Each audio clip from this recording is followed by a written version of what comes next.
Good morning to my dear students. Your first chapter, life process, will continued. I hope you will be fine. And today we read about excretion in human. तो सबसे पहले मैं आपको बता दूं कि excretion in plant हम पढ़ चुके हैं, तो एक्सक्रिएशन इन एनिमल पढ़ेंगे।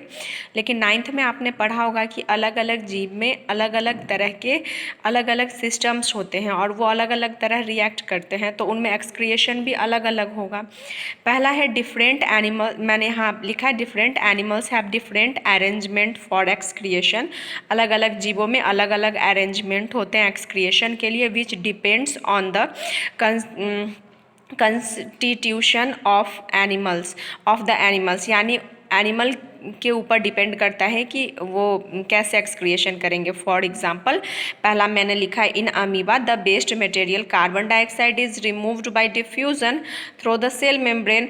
इट मीन्स अमीबा जो यूनिसेलुलर ऑर्गेनिज्म है उसमें waste material carbon dioxide remove हो जाता है डिफ्यूजन के द्वारा सेल मेम्ब्रेन से। But nitrogenous wastage and excess water are removed by the contractile vacuole, यानी contractile vacuole द्वारा नाइट्रोजिनस वेस्टेज और एक्सेस वाटर निकलता है। क्लियर। उसी तरह अर्थवर्म जो कि अलग तरह का एनेलिडा ग्रुप का ये जंतु होता है। An earthworm is tubular structure called nephridia are excretory organ and in addition of nephridia the moist skin of earthworm also act as an excretory organ. It means earthworm भी जो tubular structure का एक जीव होता है उसमें nephridia नामक excretory organ होते हैं, परंतु उसके मॉइस्ट स्किन भी रिएक्ट करते हैं एक्सक्रिएटरी ऑर्गेन की तरह। अब हम आते हैं ह्यूमन की तरफ। In human beings the microscopic tin tubulars from nephron which function as excretory organ, यानी ह्यूमन में क्या होता है, नेफ्रॉन होता है, वो एक्सक्रिएटरी ऑर्गेन एक्सक्रिएटरी यूनिट की तरह काम करता है। और इसका ह्यूमन का एक्सक्रिएटरी ऑर्गेन जो होते हैं वो किडनी होता है। क्लियर। आई होप आप सब अच्छे से समझ रहे होंगे। तो आज हम पढ़ते हैं एक्सक्रिएशन इन ह्यूमन। तो let us learn about excretion in human.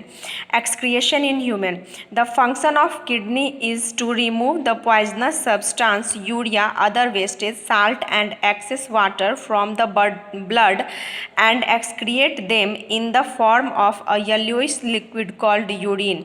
यानी एक्सक्रिएशन जो किडनी करता है, हमारा जो किडनी है उसका फंक्शन होता है एक्सक्रिएशन करना, जो रिमूव करता है पॉइजनस सब्सटेंस यूरिया को, अदर वेस्टेज साल्ट को, और जो ब्लड से अलग करता है वो येलोइश लिक्विड में बदल जाता है जिसको हम लोग यूरिन कहते हैं। क्लियर। यहाँ मैंने स्ट्रक्चर बनाया है किडनी का। तो ये है स्ट्रक्चर ऑफ किडनी।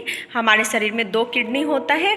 ये किडनी पीठ से सटा हुआ होता है और 2 किडनी होते हैं, उसमें रीनल आर्टरी और रीनल वेन जुड़े हुए होते हैं। रीनल आर्टरी से डर्टी ब्लड, यानी जिस ब्लड में अमोनिया, यूरिया, यूरिक एसिड और एक्स्ट्रा वाटर है वो किडनी में इंटर होता है। किसके द्वारा? रीनल आर्टरी द्वारा। यहाँ मैंने एरो का निशान लगाया है, तो इससे इंटर और इससे आउट होता है।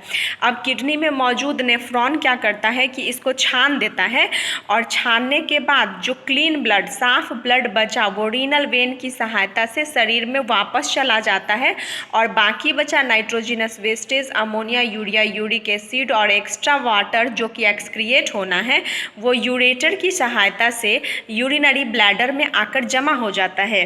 और यूरिनरी ब्लैडर में आकर जमा होने के बाद ये जो यूरेटर के द्वारा यूरिनरी ब्लैडर में जमा होता है वो मेन होता है यूरिन, और ये यूरिन कुछ समय बाद हमारे शरीर से बाहर निकाल दिया जाता है। आई होप आप सब इतना समझ गए होंगे। नेक्स्ट क्लास में हम ब्रीफ स्ट्रक्चर ऑफ किडनी देखेंगे। आप वीडियो पॉज करके इस डायग्राम को भी बना लेंगे और सारे डिफिनीशन को भी लिखेंगे।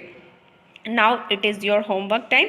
तो पहला है व्हाट इज़ एक्सक्रिएशन, दूसरा क्वेश्चन है describe the excretion in human, तीसरा क्वेश्चन है draw a beautiful diagram of kidney. इन तीनों क्वेश्चन को राइट और लर्न दोनों करने हैं आपको।